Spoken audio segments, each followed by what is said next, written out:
오늘 주신 말씀은 주부에 나와 있는 바와 같이 요한복음 11장 32절부터 37절까지의 말씀입니다. 요한복음 11장 32절부터 37절까지의 말씀입니다. 마리아가 예수 계신 곳에 가서 배웠고 그 발 앞에 엎드려 이르되 주께서 여기 계셨더라면 내 오라버니가 죽지 아니하였겠나이다 하더라. 예수께서 그가 우는 것과 또 함께 온 유대인들이 우는 것을 보시고 심령에 비통히 여기시고 불쌍히 여기사 이르시되 그를 어디에 두었느냐 이르되 주여 와서 보옵소서 하니 예수께서 눈물을 흘리시더라. 이에 유대인들이 말하되 보라 그를 얼마나 사랑하시는가 하며 그중 어떤 이는 말하되 맹인의 눈을 뜨게 한 이 사람은 죽게 할 수 없었더냐 하더라. 아멘. 아멘. 요한복음 9장의 말씀을 보게 되면 누구 얘기가 나오냐면 태어나면서부터 맹인된 사람의 얘기가 나옵니다. 그래서 그 사람이 할 수 있는 것은 동양하는 것밖에 없었어요. 모두 다 그 사람이 맹인인 것을 알기 때문에 제자들도 알고 있었고 일평생 자기 힘으로 살아가는 것이 아니라 동양하면서 살아가야 되는 그 어려움을 보면서 그 제자들이 예수님께 묻습니다. 이 사람이 맹인된 것이 이렇게 구걸하는 것이 누구의 죄 때문입니까? 라고 물어요. 죄를 짓지 않는다며야 어떻게 이 사람에게 이런 어려움이 올 수 있을까 생각했던 것입니다. 이 사람의 죄 때문입니까? 아니면 이 사람 부모의 죄 때문입니까? 라고 묻습니다. 그때 예수님께서 뭐라고 말씀하셨냐면 이 부모의 죄도 아니고 이 사람의 죄도 아니고 이 사람을 통해서 하나님께서 하시려는 일을 나타내시기 위함이다 라고 말씀하셨어요.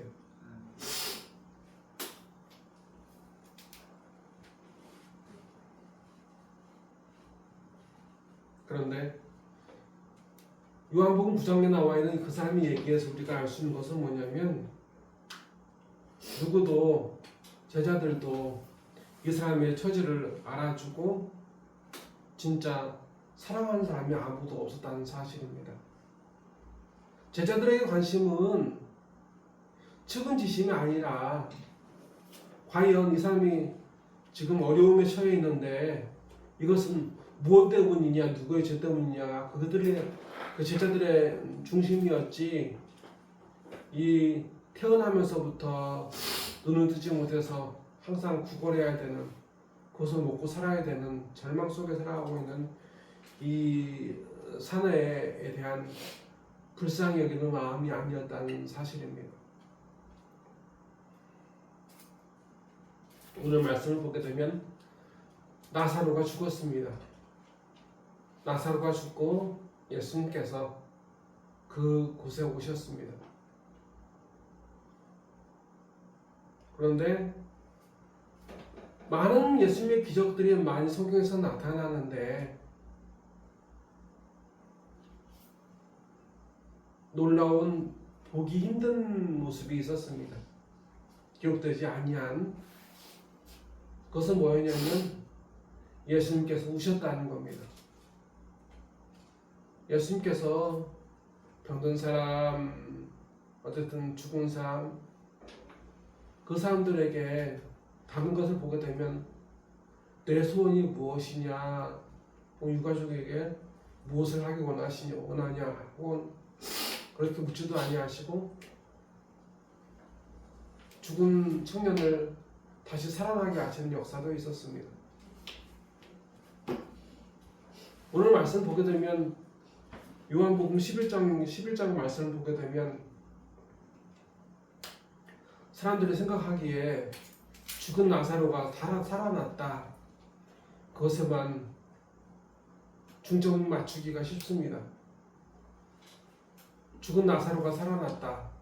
이것은 예수님께서 나중에 부활하실 일에 샘플이다, 모델이다. 그렇게 말하기도 합니다.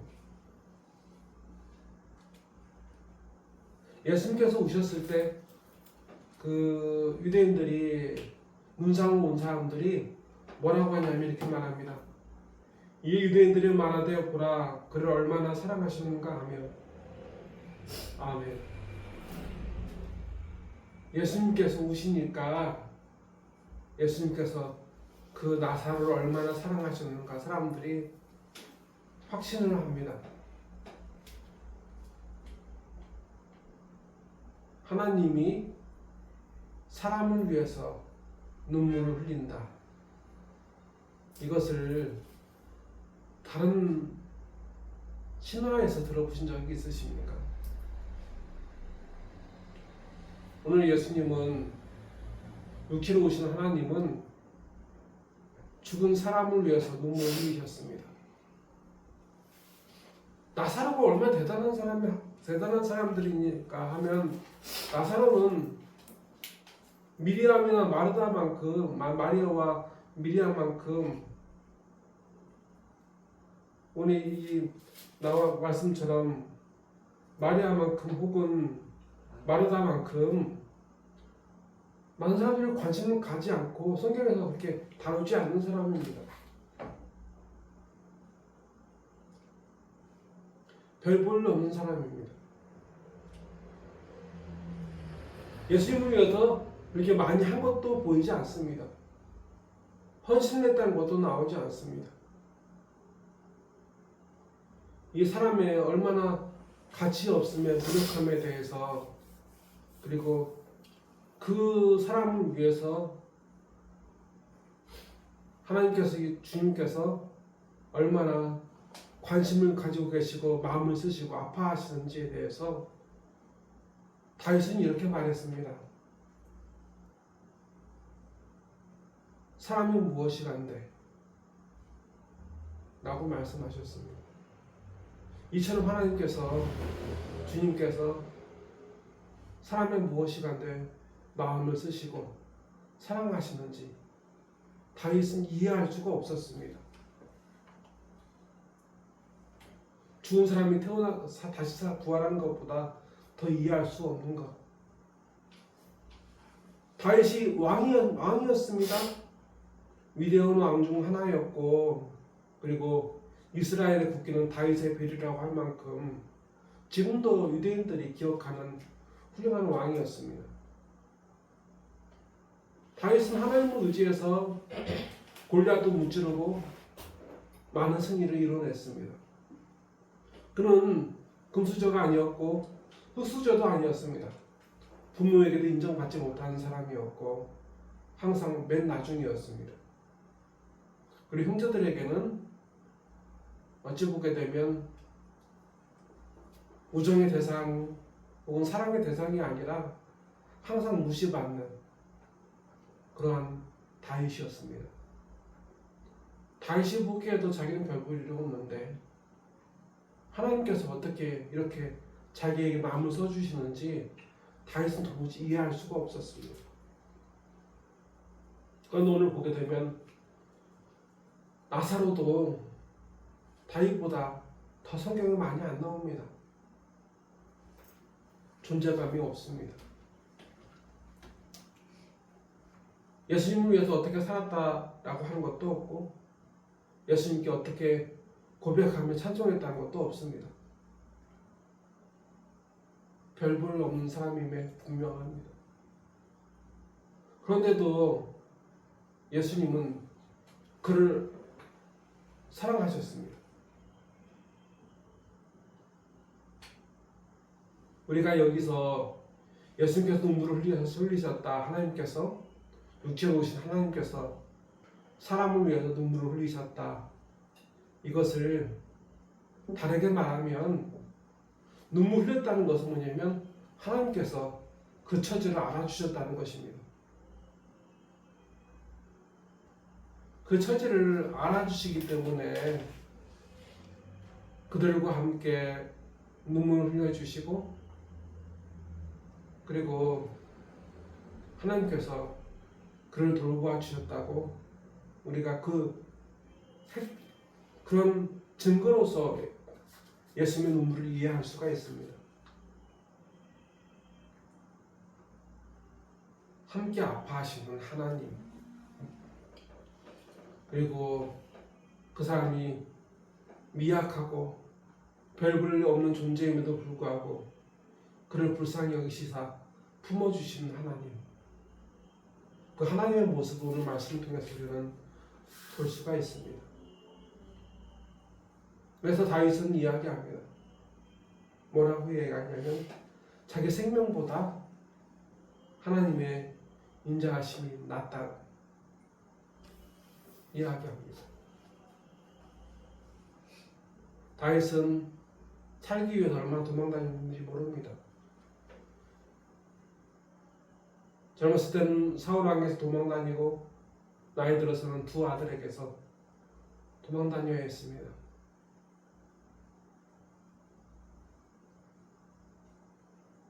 그렇게라도 생명을 지키고자 했습니다. 생명은 한 번밖에 없는 것이니까. 무엇을 가진다고 그래도 생명이 없으면 아무 의미가 없으니까. 그런데 다윗이 하나님의 인자하심이 생명보다 낫다고 고백하는 것은 무엇일까요?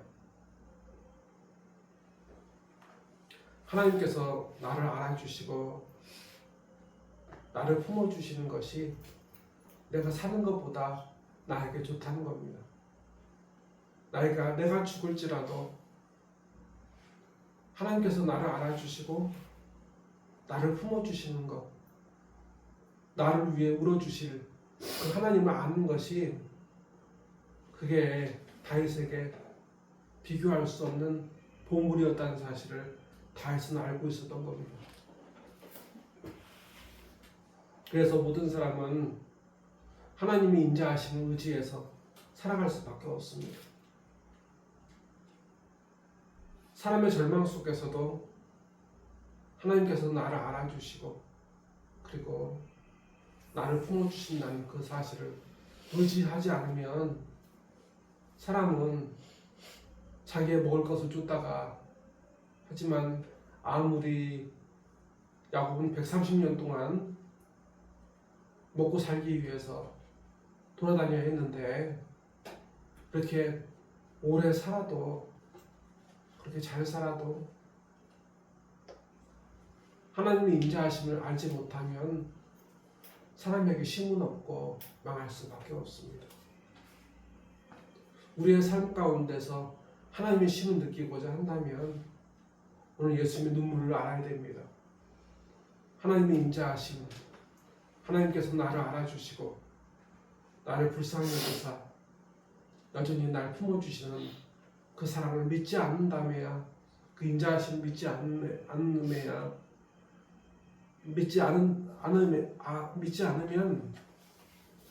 그 사람은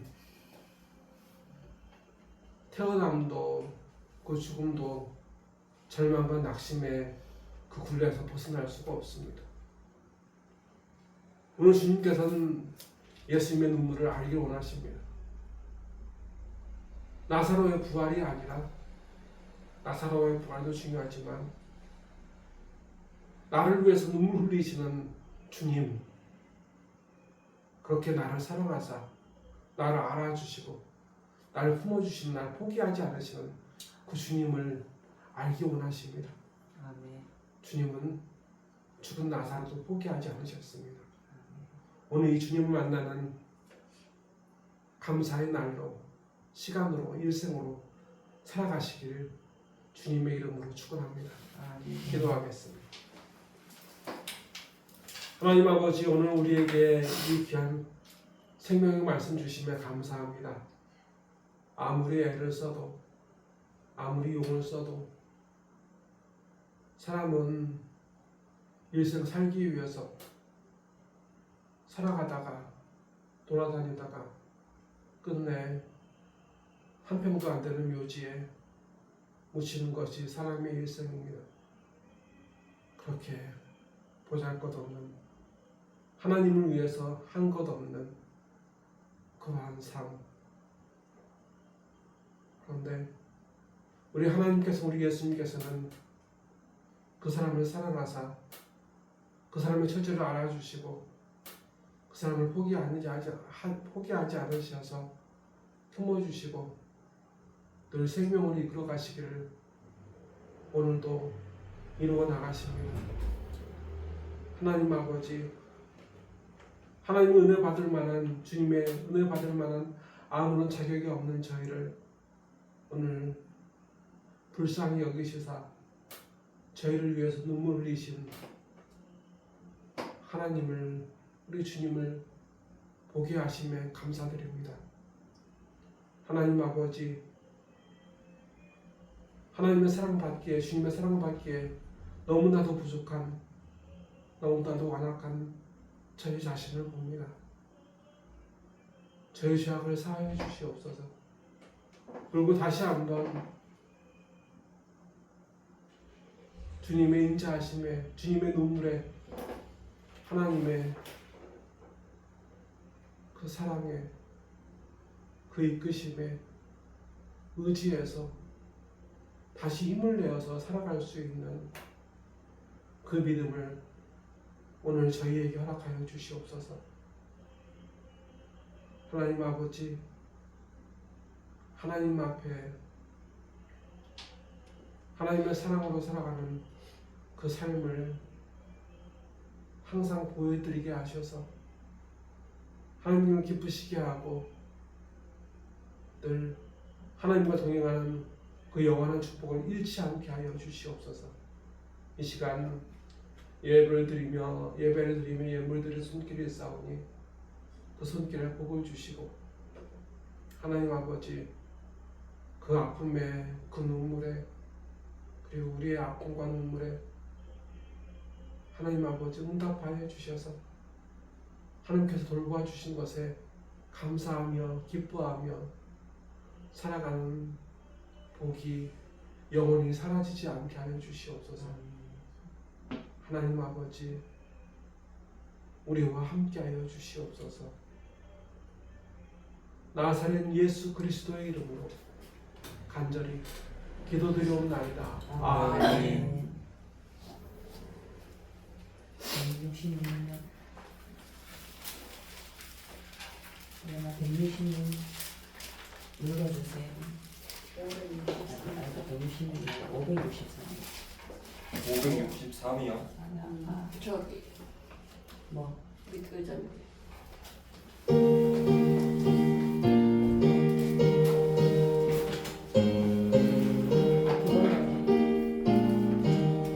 예수 사랑하심을 성경에서 배웠네. 우리들은 약하나 예수 권세 많도다. 날 사랑하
아멘. 함께 기도하시겠습니다. 지금은 하나님 앞에서 우리를 위해서 눈물을 흘리고 계시는 하나님 앞에서 감사하며 그리고 하나님께서 처지를 알아주시고 보듬어 주심에 감사하며 끝까지 하나님의 자녀로 살고자 하는 이 앞에 있는 모든 예배자들 머리 위에 주 예수 그리스도의 은혜와 주 하나님 아버지의 무한하신 사랑과 주 성령님의 감화 감동 그 역사하심 그 새롭게 하시는 역사가 이제로부터 영원토록 함께 하시기를 간절히 축원하옵나이다. 아멘.